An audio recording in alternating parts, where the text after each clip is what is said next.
Thank you so much. We're now recording. I always forget that. Hadar always reminds me, hey, you need to record. I appreciate you. Wherever you are, I appreciate you.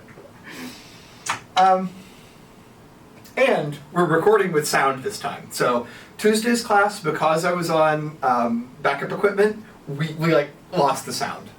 So there won't be a YouTube of Tuesday's class. You can get it on Twitch, but I don't have the sound saved locally just because Tuesday's entire class was running on this. Like right now, this thing, it's running Windows, which I hate, but it's working as a Zoom to Twitch bridge. But this little gadget was all of class on Tuesday, so that's why no, I don't want to switch to tablet mode, shut up.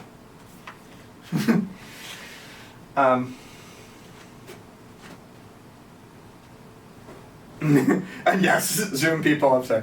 Windows is not the best. Windows is a thing that makes this turn gray and makes me pull it out. Yes, when we were broadcasting on Tuesday, Linux was running on that little thing, and normally everything for our class runs on Linux. So that's homework 4. Homework 5 will be assigned Friday or Saturday and due next Friday. It will be somewhat less intense than homework 4. Homework 4 is a very intense one. That's by design. Problem 6 from homework 4 is the ugliest algebra we'll get this semester. So if you get through the algebra for problem 6, for homework 4, know that all of the rest of our algebra will be easier than that.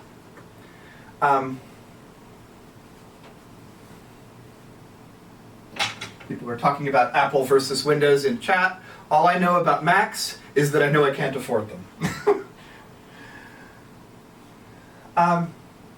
So that's homework 5. So what's coming up next week? What are we doing in class next Tuesday?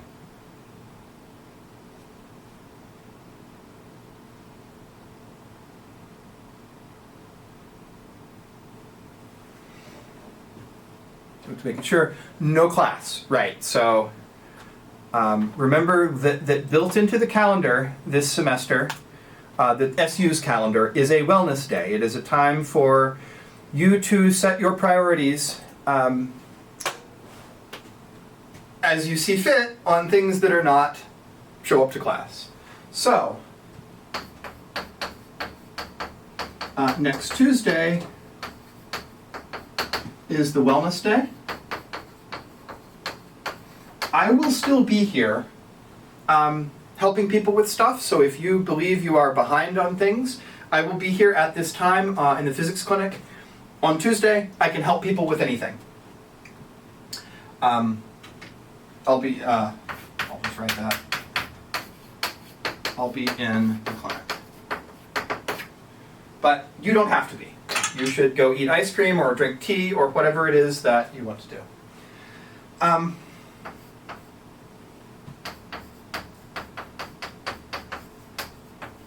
Next Thursday will be a review .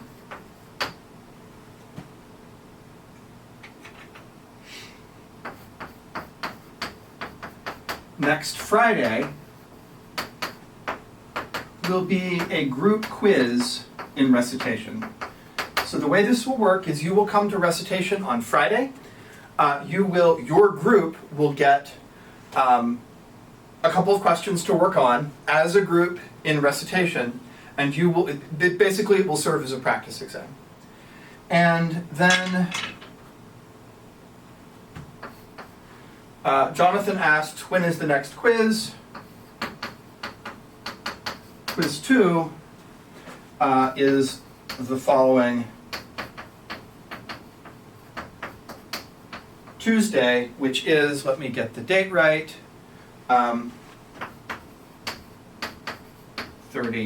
30th of March. So before big quizzes, I normally do a weekend review session. So I often do weekend reviews before this. But I am getting my second COVID vaccine this Friday. I then have to drive to Ithaca, set up tech for a concert, and then sing for like 3 hours the next day. If I have severe side effects from my COVID vaccine, I will be dead. So there will probably be a maybe review session this Sunday, but I can't promise anything if my COVID vaccine knocks me on my butt. I got the Pfizer vaccine, and some people have pretty severe side effects from their second shot. For the asynchronous people, Usernamer has asked, what do there? We will come up with something, so I will let you all know.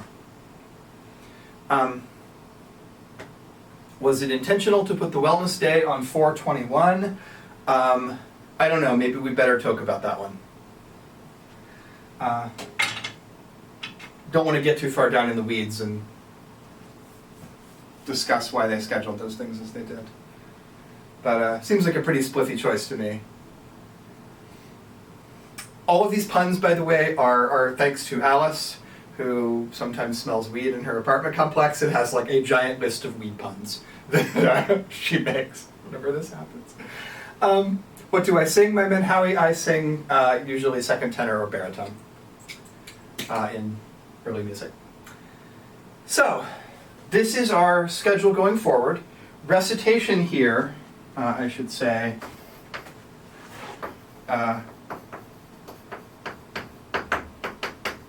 is going to be just more practice. It will be a time to make sure that you are solid on everything that you need for this quiz. Now, when I told you we have a lot of time to prepare for this, that's what's coming up. Okay, so we've talked about the announcements. Are there any other questions about what's coming up, or like administrative sorts of things for our class? People want us to sing songs about physics, perhaps we'll do that.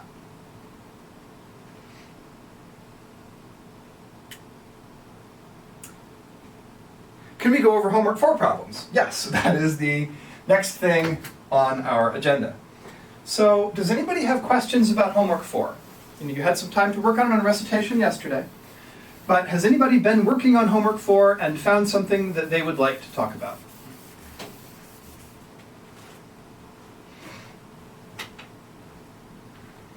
Yes, Sajad, I post the recordings on YouTube. Sometimes I am slow in doing that because I have too many things going on. But yes, this recording will get posted to YouTube as soon as I get a chance. Twitch chat is blowing up with people saying they want to talk about question 7. Also, people want to talk about 1C. So what do people say? They want to do 7. They want to do 1C. People are saying 2B.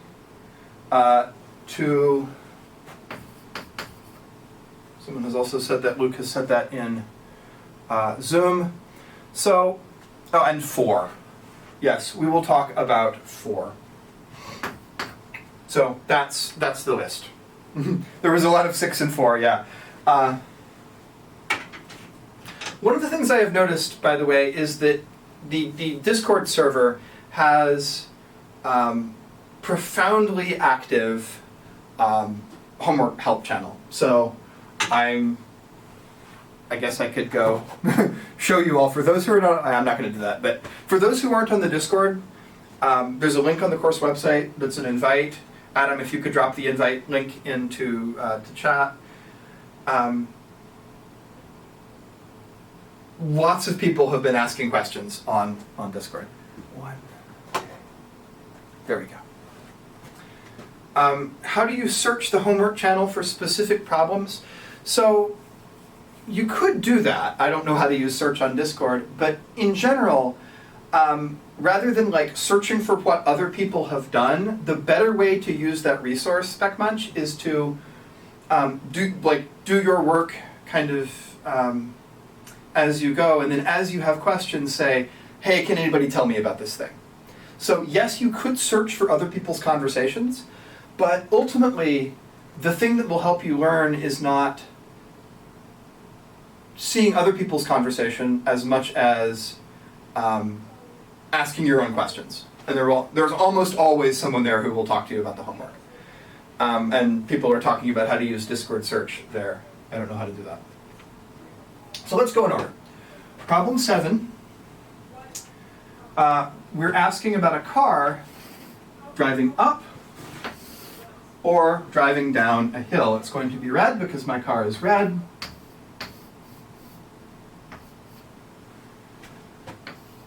Or driving down a hill. And we know that if the hill is too steep, then on the way up, the car can't make it up the hill, which is bad, right? I can't get up the hill. And on the way down, I'm going to slide uncontrollably down the hill and crash.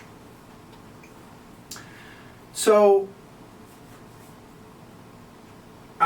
what you know, and I'm kind of following the chat here.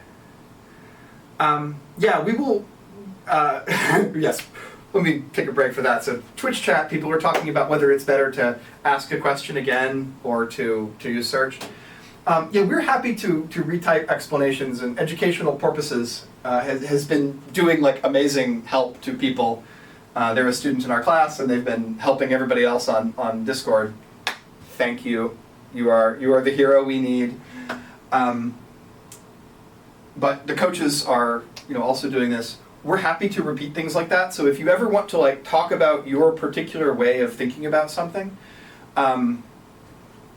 we're eager to talk to you.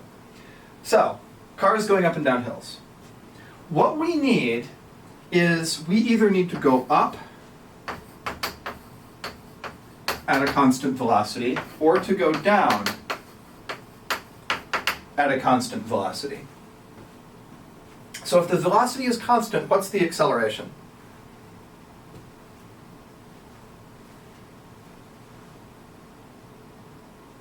Zero, yeah. So that's the first thing to see, is that if I'm going at constant velocity, my acceleration is zero.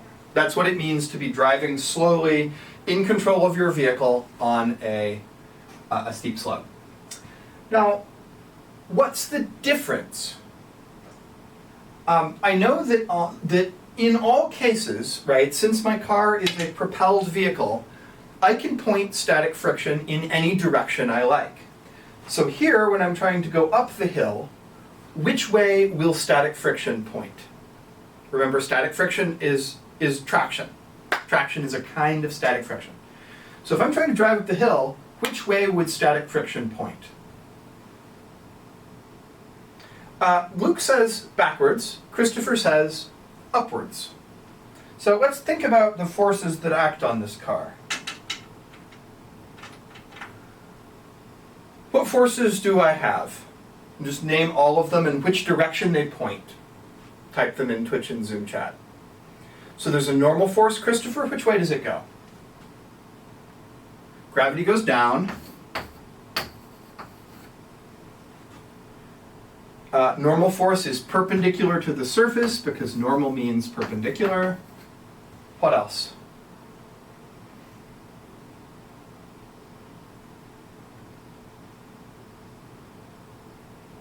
Yeah, up is that way, right?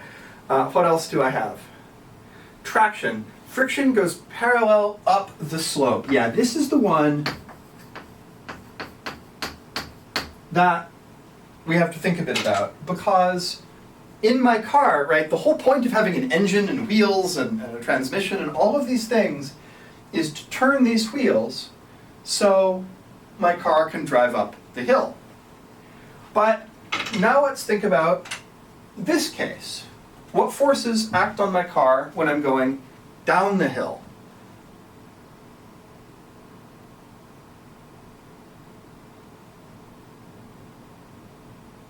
So, over here, what do I have? Christopher says, gravity down, normal perpendicular to the surface. Yep. So I'm just going to get these extra words out of the way. Gravity goes down. Normal force goes perpendicular to the surface. But Dinara says traction goes backwards. Friction backwards, question mark, says Ian. Sajad says travity, which I guess is traction plus gravity. Why, in this case, does traction go backwards? Which we'll label this as traction. How come traction goes up here and backwards there? Yeah, so Porpoise says, because I'm using the brakes. Right, think about how a car does the things it does, right?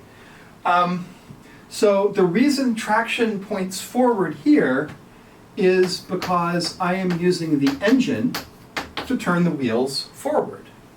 The reason, because that's what I want to do, right? I need some kind of forward force to oppose gravity to carry me up the hill.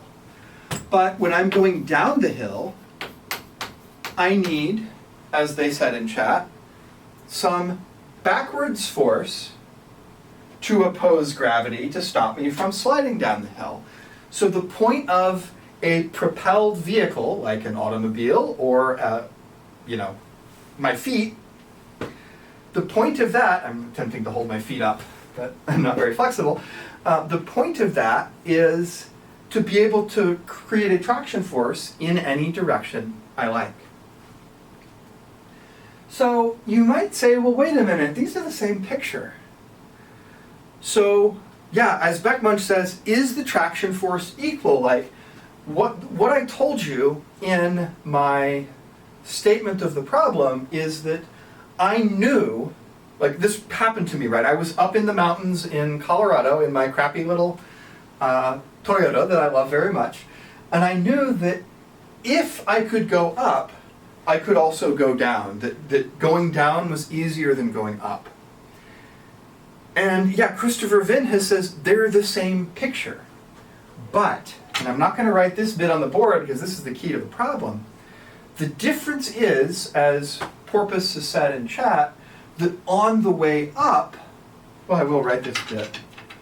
On the way up, the engine is connected only to the front wheels.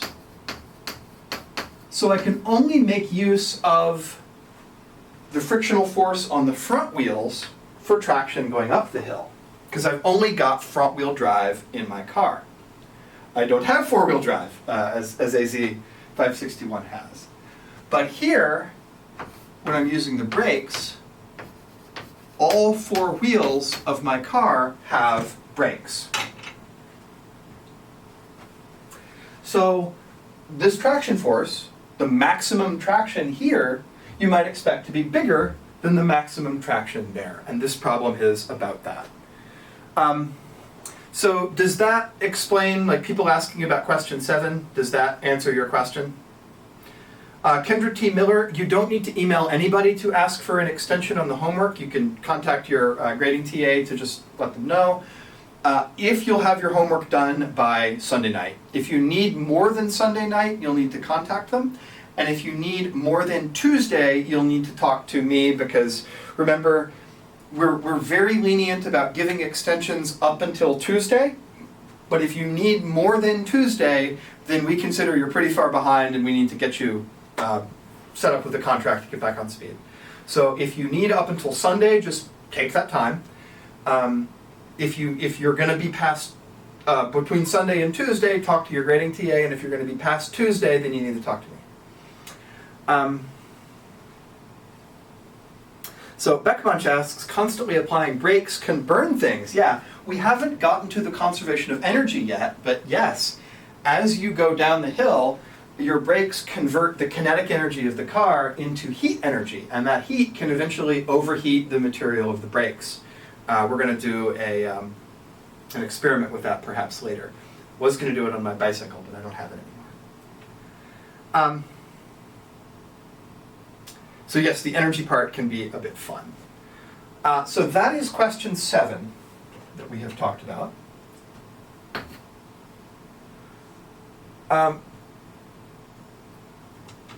You've been watching Formula One because of this class. Perhaps we should put a Formula One question on the quiz. Do you all want Formula One questions on the quiz, Curiosity? We'll drive very fast.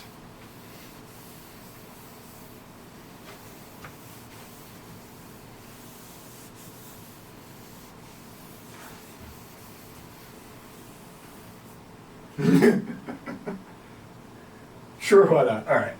now let's talk about question 1C. So question 1C, where someone posted a picture of a cat in a car. Yes. Formula One is a kind of car racing where they have real cars that go real fast rather than NASCAR, where they take cars that can only turn left and drink beer. I am joking. My dad watched a ton of NASCAR when I was growing up. So, 1C. 1C, I believe, asks you to... I'm going to make sure which part is which.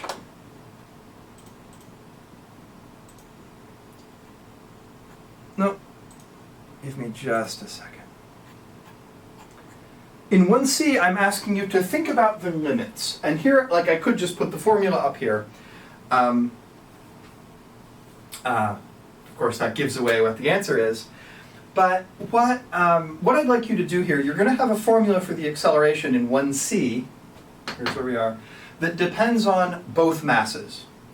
And I want you to consider, like, if one of those masses is a ton, and one of those masses is 1 gram, then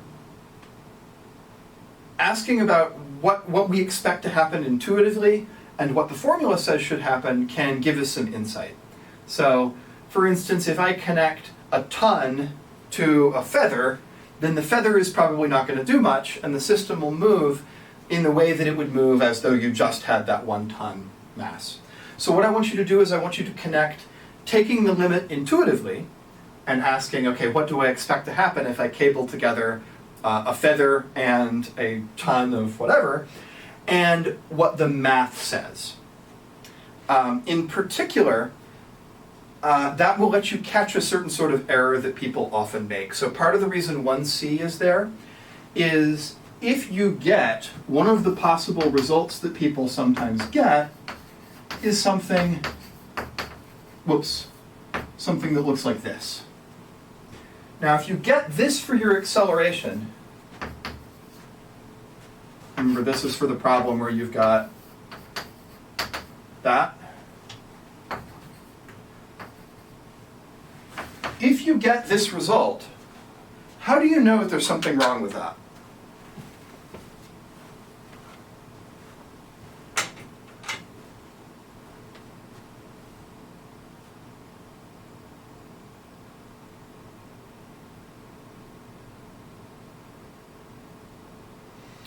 Yeah, so the tension, you might get for the tension something like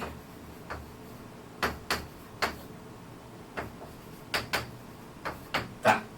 Yes. So people are saying negative, yeah, if little m is bigger than big M, then this comes out negative, and we know tension cannot be negative. Yeah, and Christopher Vinn says if this is big, then it would go upwards, and we know that can't happen. Even worse, if these two masses happen to be equal, right? If big M and little m are the same mass, what happens to both of those formulae?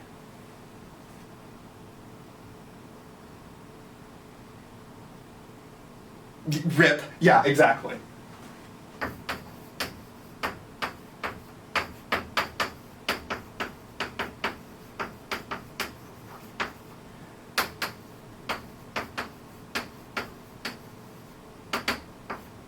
So that's what happens, right?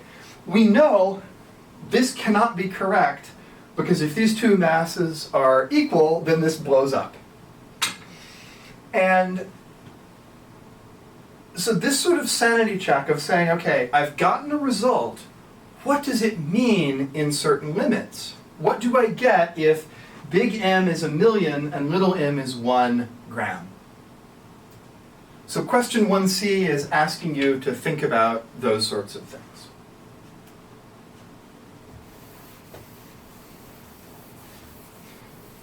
Let's talk about now 2B.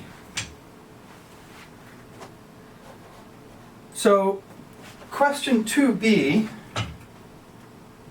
is this one. So I've got a mass and Pauli system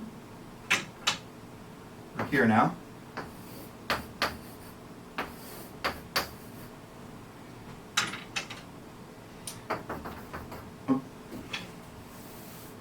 and I tell you that here's the ground. Which one did I label? This one's 100 kilograms. And that one is some mass you don't know.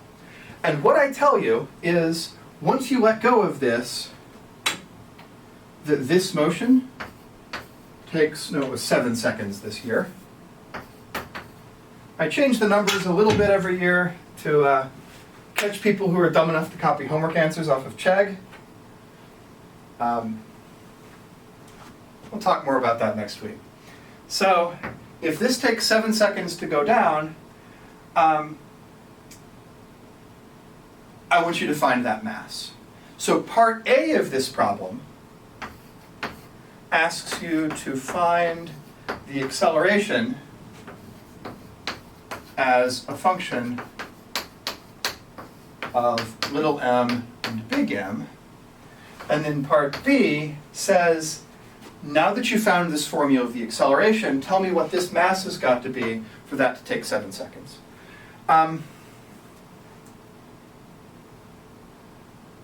How did you do that? How would you do that? How could you find the relationship between acceleration, distance, and time? I think I told you how far that was. 1 meter.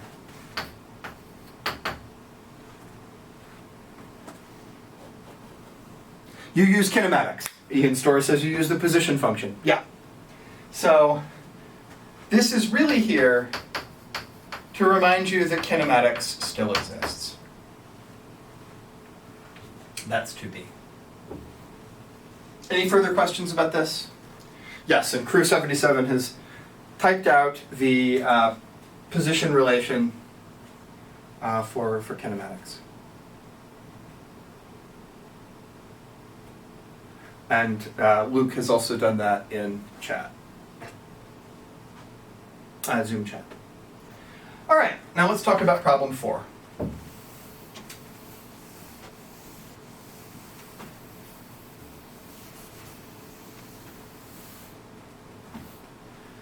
So problem 4 is conceptually quite difficult. And I'll give you some hints to get you started here. So this asks you to imagine a system like this,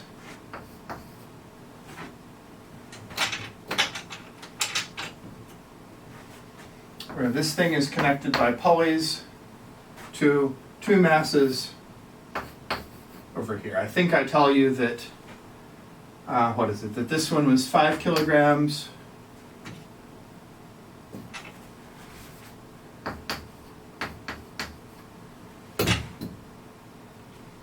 This one is 3 kilograms, and then this one is question mark. Was that right? Yes, that's right. Somebody asked how I remember these numbers. I wrote all of these problems, so since I've written the problems, I tend to remember them better. We don't believe in copying things from textbooks here. So the question is, what can I put here so that this doesn't move? Yeah, and you know the coefficient of static friction. There is friction here. So if this mass is exactly 3 kilograms, what happens?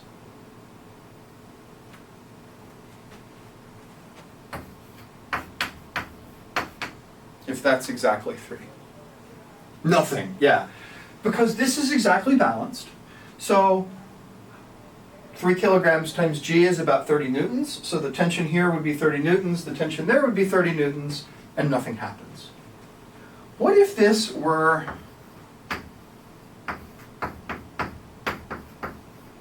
a little bit bigger than 3 kilograms? What if it were 3 kilograms plus a nickel?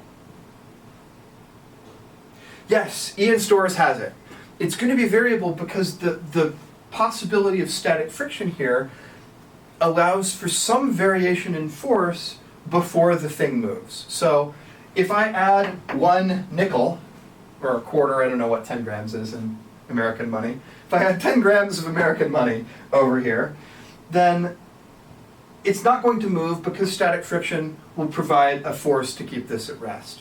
But as I keep putting quarters on top of this, at some point I'll put so much more weight over here that it'll go yeet.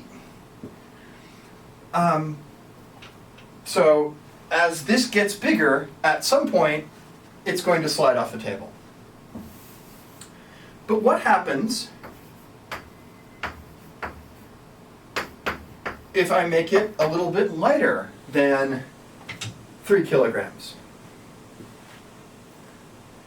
And yet Porpoise has said static friction could go in either direction because it doesn't know what left is.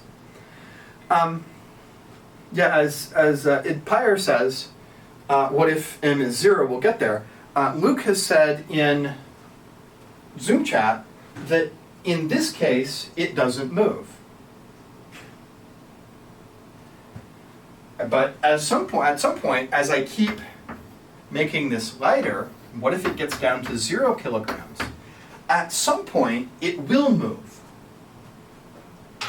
So what we've seen, kind of intuitively, is that as we change the mass over here, as it gets further and further and further away from 3 kilograms, then at some point, the imbalance becomes so large that it will slide one way or the other. It will yeet the other way. So it will either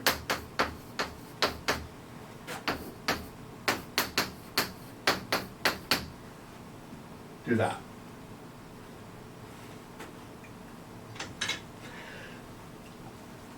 And so we have to figure out how big static friction could be.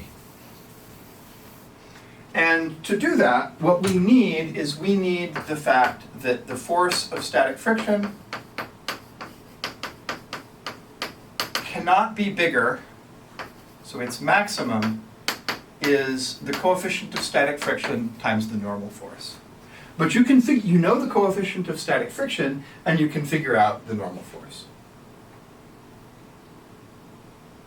Yes, the subscript S just means it's the coefficient of static friction rather than the one for kinetic friction. Does this answer your questions about this problem?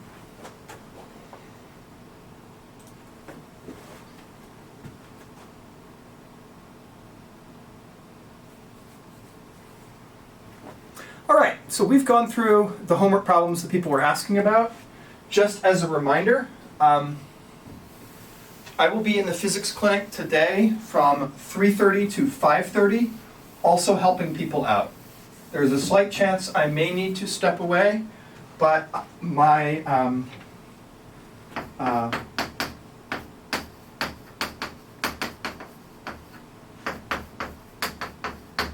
be in the physics clinic. Zoom, 3:30 to 5:30 p.m. today. You can find the link to this Zoom on the course website. Yes, Aki 507, you will need the normal force of M1. All right, so now let's talk about gravity.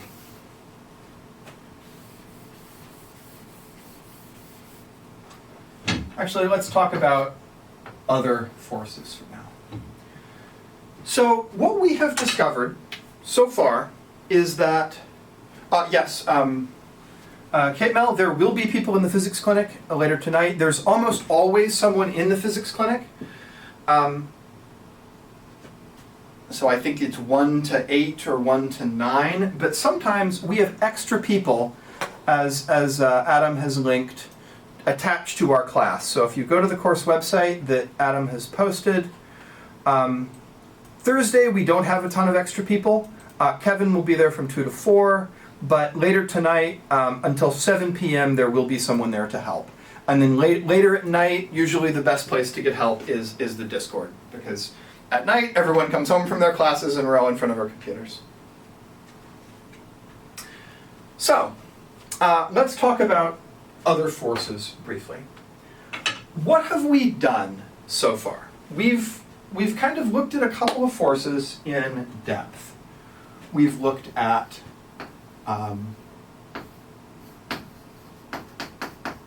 gravity on Earth. We've looked at tension in ropes.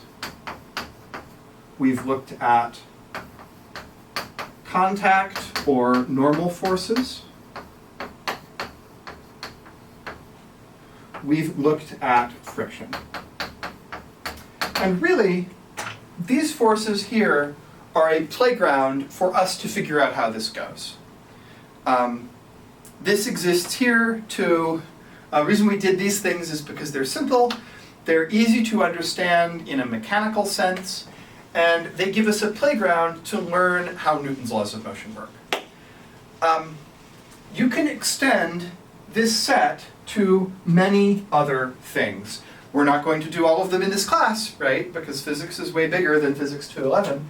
But we could add to this list electricity, which you'll study in Physics 212 if you take it in the fall. We will study, you can also do magnetism, and go down the rabbit hole of electric circuits. You could study things like the nuclear forces. And down this rabbit hole lives nuclear engineering. You could learn how to make electricity using a nuclear reactor. You could study other forces like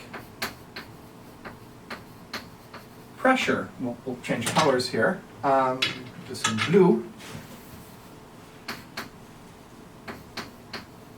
You could study pressure and viscosity. And down this rabbit hole lives the study of fluids or thermodynamics.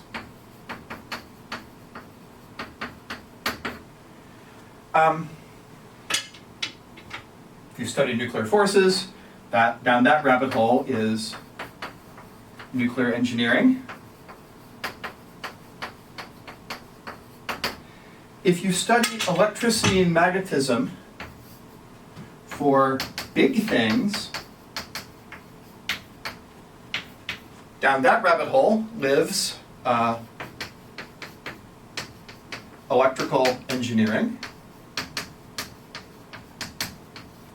Or if you want to study electricity and magnetism for small things, like atoms, down that rabbit hole lives chemistry. Or if you want to study electricity and magnetism for living things, down that rabbit hole is biophysics. And what you all are saying, we have somebody who said the force of Ohio. Sorayudo said they learned thermodynamics in chemistry class. Yes. So these things are not separate, right? You know, you study pressure and viscosity and fluids and gas laws in your chemistry class. Electrical engineering is related to, if you study the electrical engineering of very small things, then you can learn how to make computer processors. I am not using an Intel processor in my laptop. I'm using another sort of competing company that you may not have heard of called AMD, which is a tiny bit player in the processor market. But they have figured out how to make computer processors with smaller little things on their circuit, right? They've gone to smaller things via chemistry, and thus they're doing better electrical engineering than Intel these days. So all of these things are related. That's the beauty of physics. That what we have done, we've done these four green things, and we've kind of gotten ourselves a playground to understand how to relate the forces on objects to their motion. But if you understand the connection between force and motion, then applying that connection to other stuff, we'll do ... question mark, because physics is very broad, you can understand all sorts of other things. So what we have done, yes, we've just done little blocks on ramps. But if you understand things like the molecular forces between lipids and messenger RNA, then you can go work for Pfizer, BioNTech, Moderna, and learn how to make a COVID vaccine. If you study how the nuclear forces act on neutrons going between nuclei, you can go work for whatever power company runs the nuclear power plant at up by Lake Oneida that is in part powering Syracuse.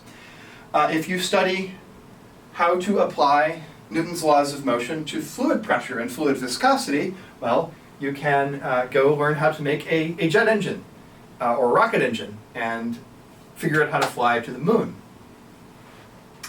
So what we have done is kind of get you the language and the tools in talking about cars going around curves and blocks on ramps. Much of the rest of physics and engineering is just different kinds of blocks on ramps, where they're called atoms or neutrons or electricity in circuits or things like that. So that's kind of my pitch of how we go from what we've done to all of the other awesome things you want to do in your careers. What else are people saying? Christopher has said, they're getting stressed thinking about all the work it takes to learn any of this stuff. You don't need to be, and here's why. Whatever your major is, whatever little piece of nature you want to get good at, the path from where you are now to the things you want to do is just like climbing a mountain. And I think I've given you the metaphor before of me going up to hike up Mount Wrightson when I was out of shape and saying that is like, I gotta get up to 10,000 feet, I've got 40 pounds of weight on my back, I have not been at altitude in years, I am fat and out of shape. But I've got food and water for days. All I need to do is put one foot in front of each other and enjoy the scenery. So if you're getting stressed by like, there's so much to learn in college, it's not about what grades you get. We will take care of that bit, right? All you need to worry about is learning things. And the reason you should learn those things is not to get the grades. The reason you should learn those things is because they let you make nuclear reactors, make COVID vaccines, make it so that I have a tiny little device in my hand that can get to essentially the sum total of human knowledge by looking stuff up on Wikipedia. I sometimes talk about Harry Potter. The students in Hogwarts, they didn't go to their classes because they were scared of their exams. They were going to their classes because they were learning literal freaking magic, right? Learning how to turn people into toads and how to fly and how to horse around at the Quidditch game and whatever else you want to do, right? But that's what we're learning too. That's what we're learning here too. And I think that if you were part of one of the themes in Harry Potter, right, is if you've read Harry Potter and you think about the Weasleys, right, this family of wizards that thought all of the Muggle technology was the coolest stuff ever. If you took somebody out of Hogwarts and you showed them Wikipedia, they would say that's more magic than what they have. And that's kind of what we're doing here in physics and engineering, is we are looking at the world and we are saying there is magic out there. We can do that magic. Let's get to work. So if you're ever super stressed about your classes, about grades and things like that, then think about that where you're headed. Where you're headed is not taking exams and getting grades. Where you're headed is being a wizard, being someone who is able to look at what I'm gesturing at my window here and make the world a better place through the things that you've learned. That's my rant. It's been coming for a while.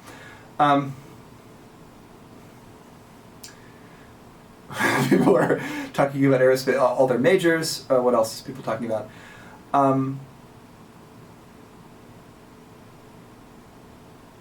Do they care about their exams in Hogwarts? Yeah, a little bit, but we try not to be Snape here. You're going to add pro wizard to your resume. So, physics is secretly the magic major. So we think so a little bit, but really what physics is is not any one particular kind of magic.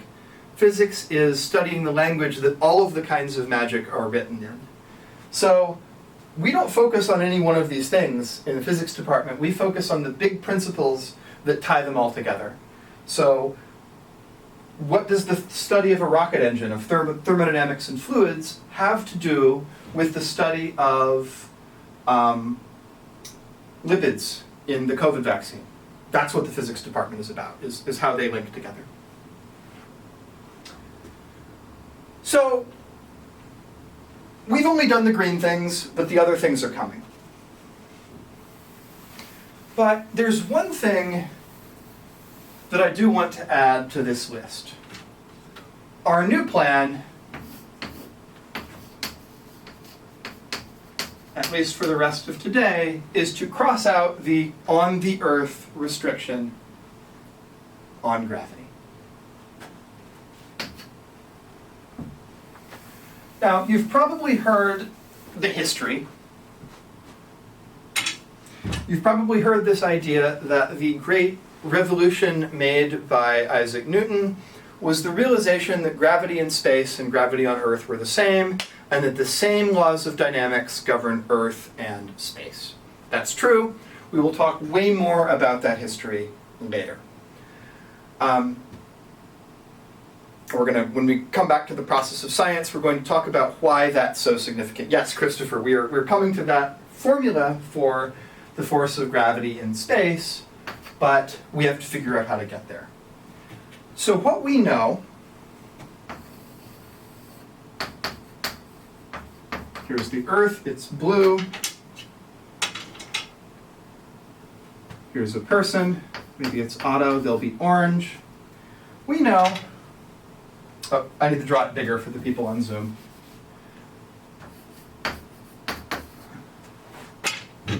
I know that if somebody up here in Syracuse drops an object, it will accelerate downward at g, which is 9.8 meters per second squared, about. I know that an object here would also accelerate to the center of the Earth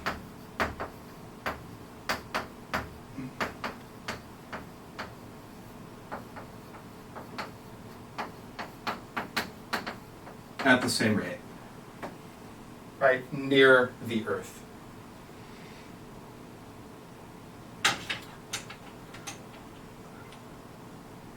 People talking about. So Juriasi has said there is no gravity in space. That's where we're going. We're going to understanding what happens to gravity when I move away from Earth.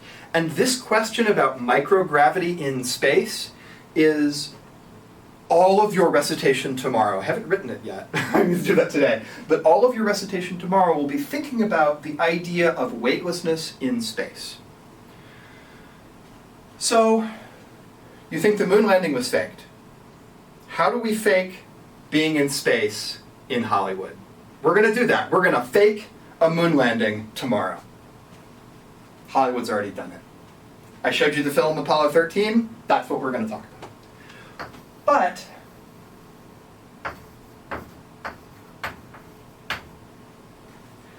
so I've written the acceleration due to gravity. We know that's just the force divided by the mass. But what's the acceleration of gravity out here? Any ideas? If I travel this far away from Earth, what will gravity do?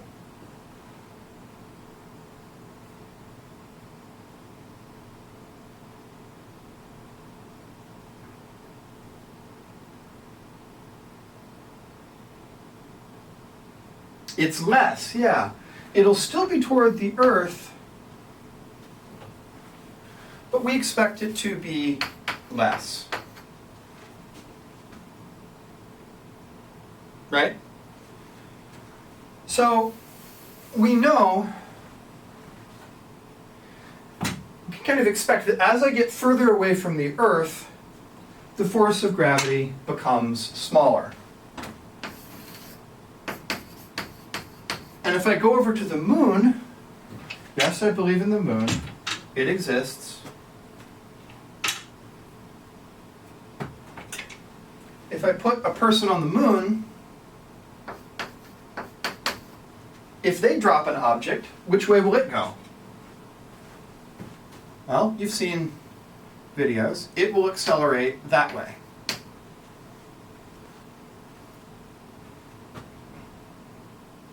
Yes, porpoise. And finally, if I have an object that's somewhere in between them, there will be two gravitational forces.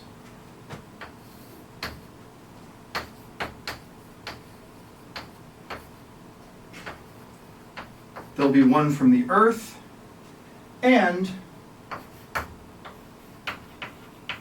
one from the moon. Because each object pulls on things. So this is kind of what we expect, what we've experienced. The great achievement of Isaac Newton was to be able to look at the motions of the planets and figure out what the formula was for their attraction to each other. So, I shouldn't have erased that yet. If I'm halfway in between the Earth and the Moon, which one will exert a larger force on me?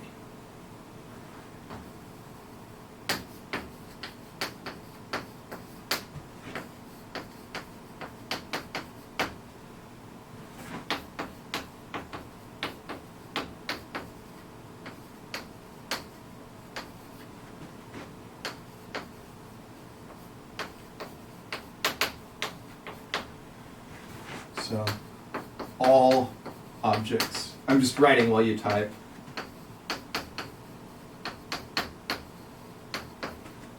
All objects attract each other. We know that the force of gravity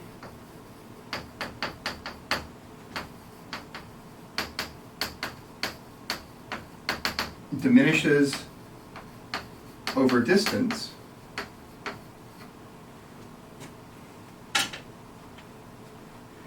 And as you all have said, yes, Earth applies more of a force. We know that the gravitational force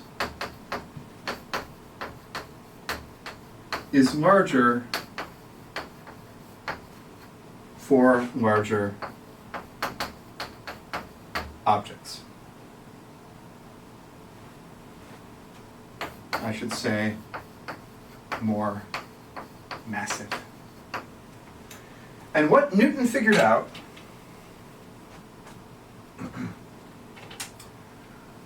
by looking at the orbits of the planets, by looking at the orbit of the moon, and by looking at the motion of things near Earth, that the force of gravity is inversely proportional to the squared distance between things.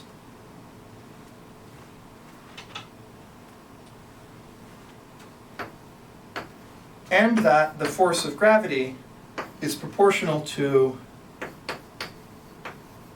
the product of the masses. Remember, there are always two masses involved, right? The Earth pulls on the moon, so you've got two things to think about.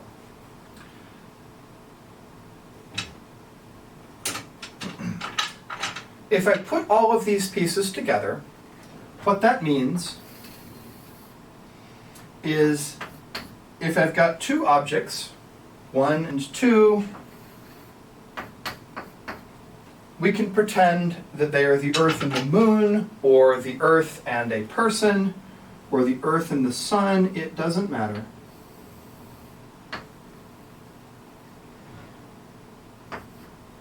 The distance between their centers I will label as r.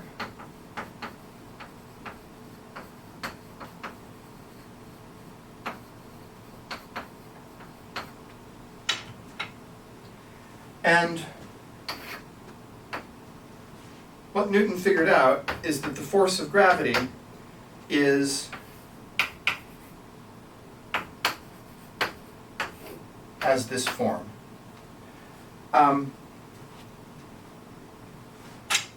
So what I'm going to do now is I'm going to erase the board and talk about that because I need more space.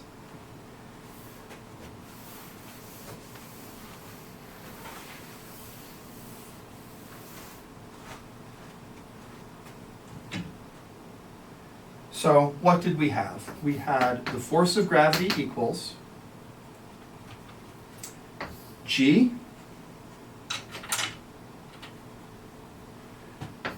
and I'll talk about what G is in a minute. This is capital G, notice.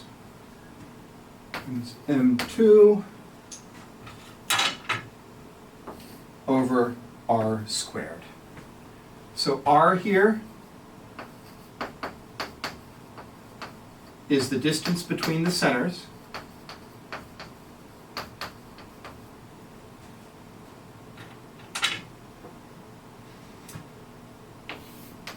M1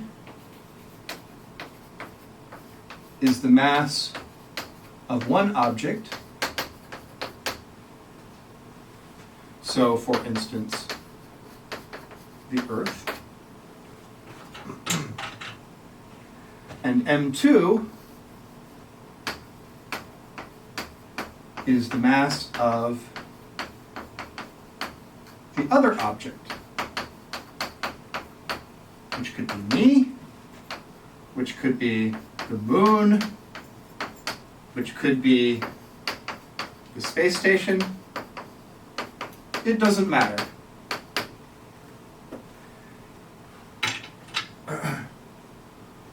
And what about this number G? G is just a property of the universe that tells us how strong gravity is. I don't remember the exponent. I don't have this number memorized. Yeah, that's what I thought it was, though. This is just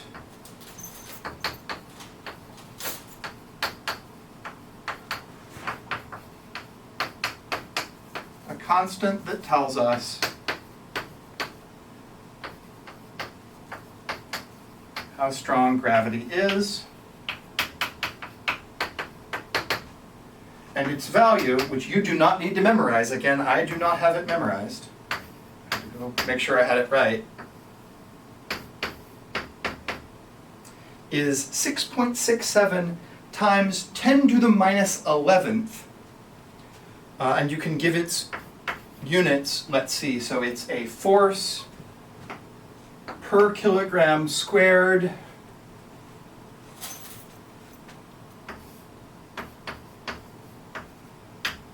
times meter squared. So that's the units G has got to have when I multiply it by this and divide by R squared to get newtons. So that's the law of gravity. Flashbacks to ECS 101 for Arrow. Crew 77, they tried to derive it through an experiment and failed. This is really hard to do. What does this mean? So if I have two objects with a mass of about 1 kilogram each, so let me get two objects with a mass of about 1 kilogram each.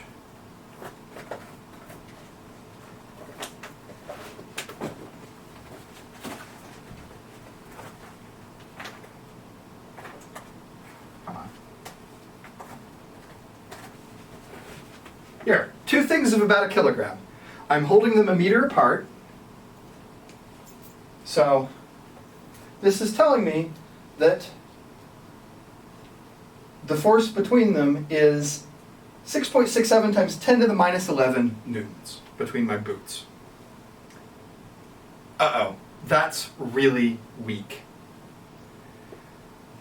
That's why this is so hard to measure. That's why we don't feel gravity between like my boots, right? If I let go of these things, they will fall toward the earth, but they won't fall to each other. Because in order to get a big enough force, right, I need an object that has a really, really big mass, like the Earth. So this force is like, what would that be? 667 billionths of a newton. So we can't measure that. Beckmunch, though, has asked a really important question. Why don't astronauts get pulled to their spacecraft. So are you thinking about the spacecraft being attracted to the planets, or the astronauts being attracted to their spacecraft themselves? They are attracted to their spacecraft, but with forces that are like billionths or millionths of a Newton. And in deep space, that does happen. So in deep space,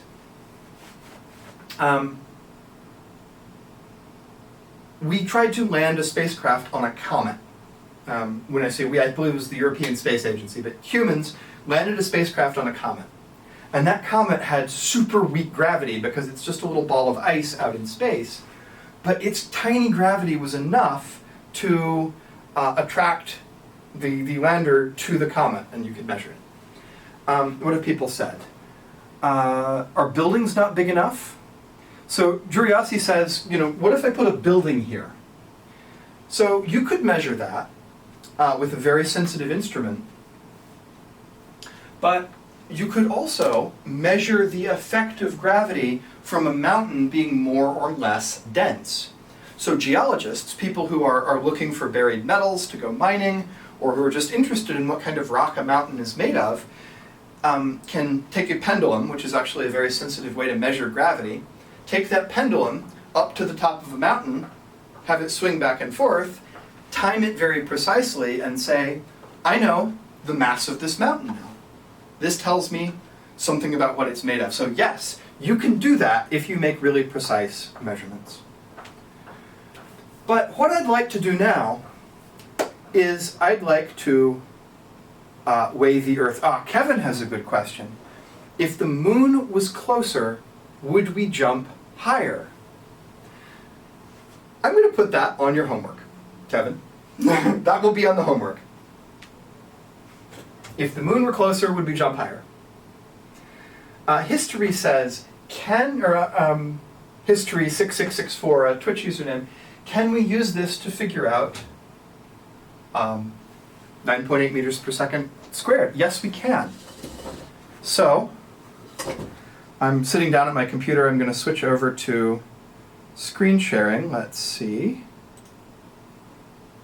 So this is Open Broadcaster Studio that you're seeing now. But if I go to google.com,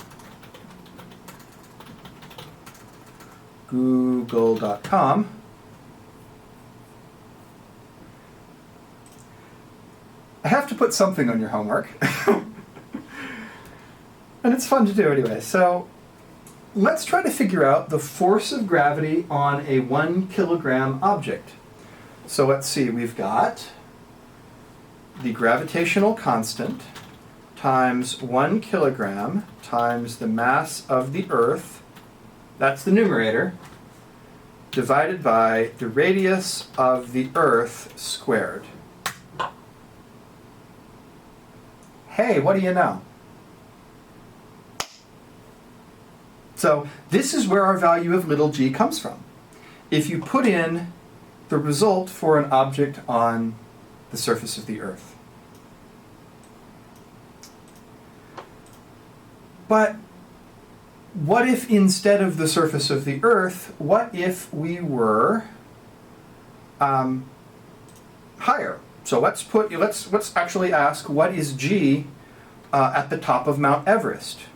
So Mount Everest is about 9,000 meters. So if we are at the top of Mount Everest, g has now gone down to 9.77 from 9.79. How high is the space station? Well, pretty high. Google that. 254 miles, which is about 400 kilometers. So if instead of being on the surface of the Earth, hey, that might surprise you. We're used to thinking that we're weightless in space, right? We've seen all of these videos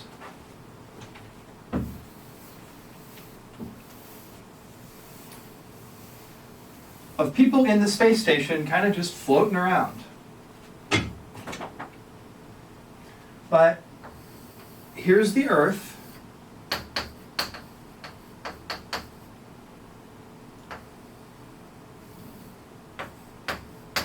The radius of the Earth, let's get the number right.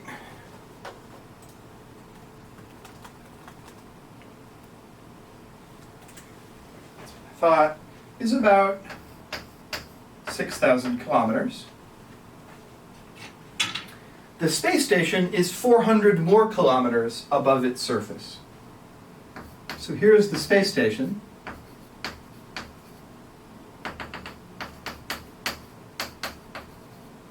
Actually, we need to be a little more precise than that. More accurate value for the radius of the Earth is 6,400 kilometers.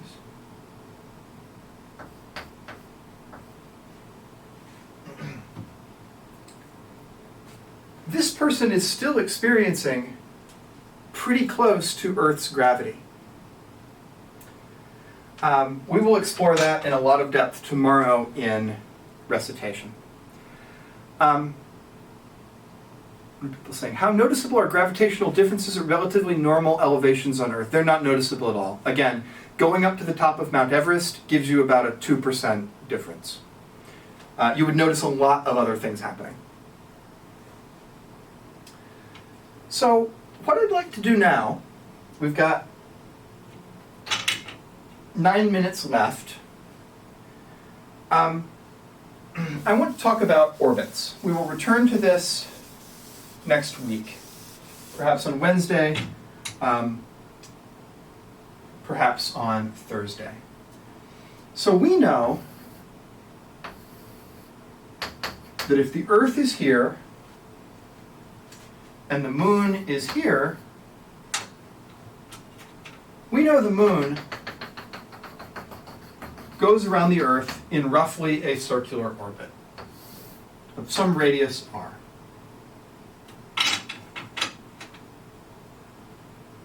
What I'd like to figure out is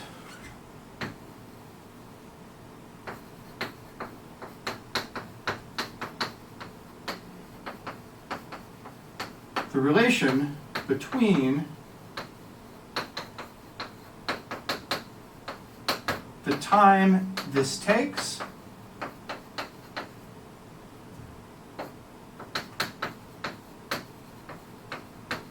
the mass of Earth and the radius.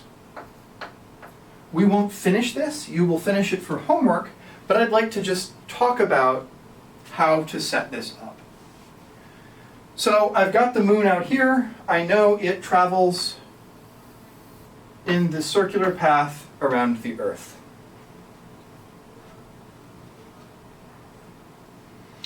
Yes, so Asian Shane says they thought it was an oval orbit.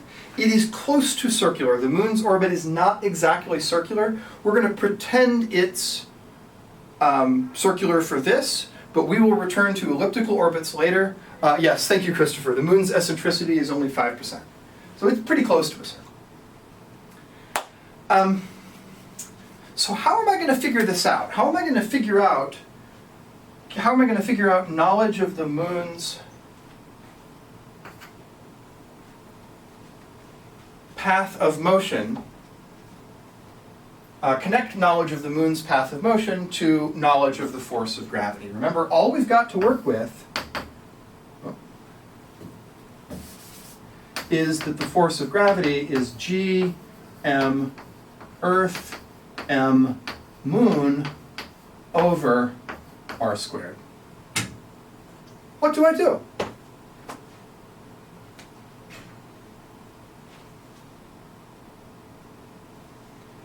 How have I approached every single other thing? Yes, Kepler did it so you don't have to. Christopher, remember the point of science and engineering is to do things nobody else has done before. So understanding how to build these things on your own is important. So Porpoise has said, hey, I'm just going to draw a force diagram, right? That's essentially what you're saying. You know that the force diagram of the moon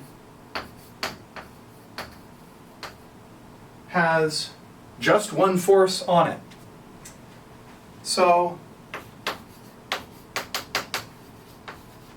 I'm going to do this in the same way I have done everything else. Remember, Newton's insight was that mechanics in space works the same way as mechanics on Earth. So, what forces act on the moon? Well, F grav equals m moon a moon. Crew 77, yes, you can relate it to circular motion. Maxiplier says you can find its orbital velocity. Yes, both of those approaches wind up being equivalent. Porpoise says they don't know how to convert that to omega. That's what we're going to do. That is what Amazing Maxiplier is saying to do, basically. Beck-Munch says this is a centripetal force. Right. So the insight that several people have kind of had together is that the moon moves in a circle,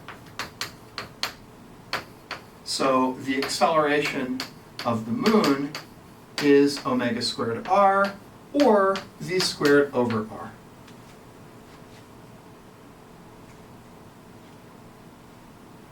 That's the insight. We're relating our knowledge of gravity to our knowledge of things going in circles. Porpoise has said that they want me to write down g times the mass of the moon times the mass of Earth over r squared equals m omega squared r. So let's look at this. Right? This is just, whoops, m moon. So this is just force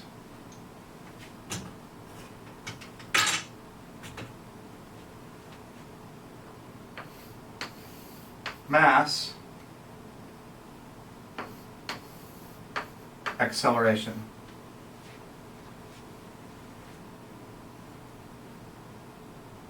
There's supposed to be a space between A moon and G Earth. So yeah, this is just force equals ma. Now, notice the mass of the moon doesn't matter. It cancels on both sides. The mass of the moon cancels between the force of gravity and ma on the right-hand side. So what do we wind up with? So Michael has done some math here and found the velocity.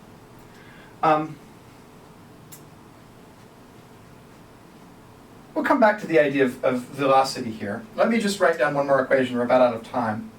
So what do we get? We get, I can move the r to the other side, so I get g times the mass of the Earth equals omega squared r cubed. But,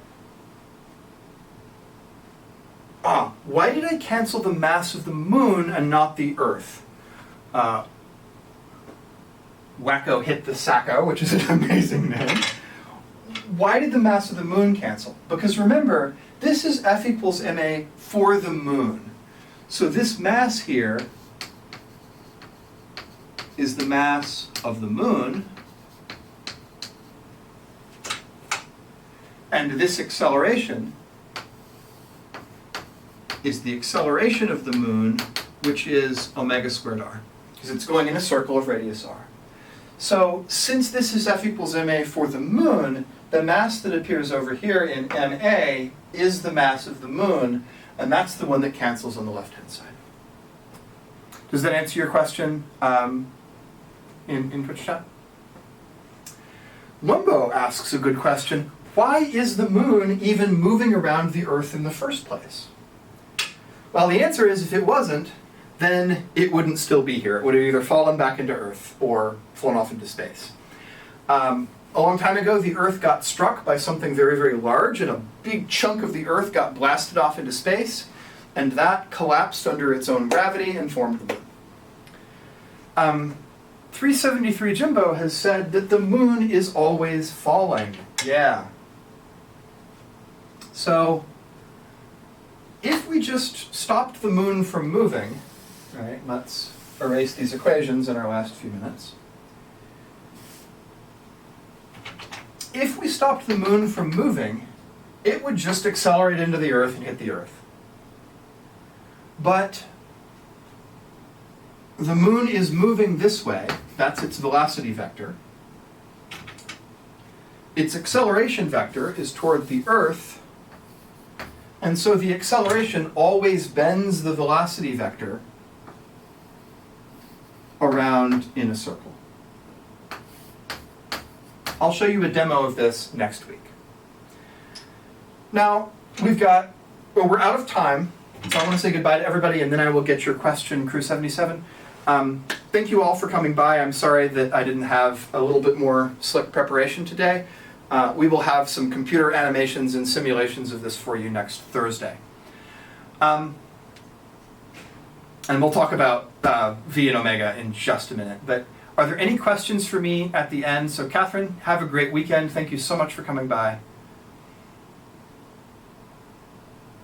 Have a good day, Hostile Hamster. Wonderful names. Have a good day, J-Dubs, Umozika, Bahar, Smokinator, Christopher, Megan, Dinara, Matt, Murdy. You once were a fetus. Thank you, AC Sampson. Thank you, AZ561. Thank you, Rebecca. D. Maxter. Remember to do something fun this weekend. I know it's raining right now, but take some time off from your calculus and your physics and all the other things that you're doing. Do you have to email anybody for homework extension? No, you don't. Just turn it in on Sunday. Okay, so let's talk about the difference between V and omega. We will return to this next week.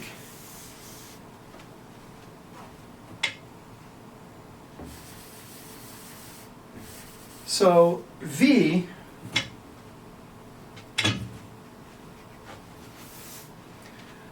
V is something like distance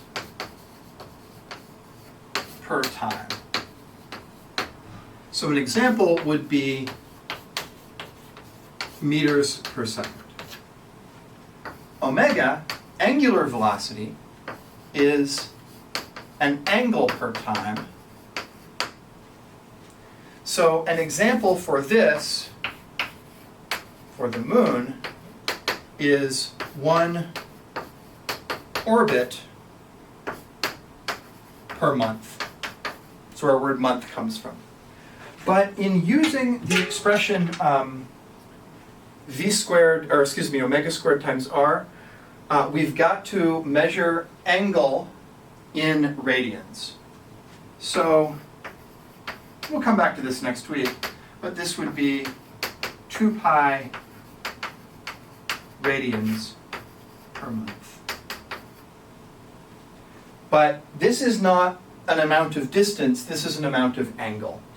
Somebody earlier said, let's find the velocity. So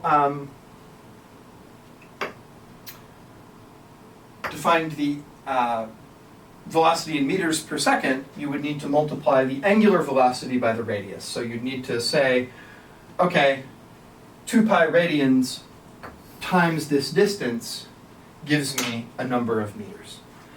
Other questions. Sorry, Yudo, how do you set up a review catch-up so you could come by to the physics clinic today, but we will have lots and lots of opportunities for you next week. We're going to be doing some review sessions and stuff. Anybody who feels like they are seriously behind, we will be sending out a note for getting you set up with study groups. I'll send that out today. I don't think that applies to you. Siddiqui, thank you so much. McGinley says, am I related to the guy who shoved ice picks between people's eyeballs and their noses? No, I am not. Although that guy did go to George Washington University. That's where I did my postdoc. So I was in the same place as him, but no, I am not related to the guy who scooped people's brains out. Anything else anyone wants to talk about? I'm going to pause the recording now and start it uploading.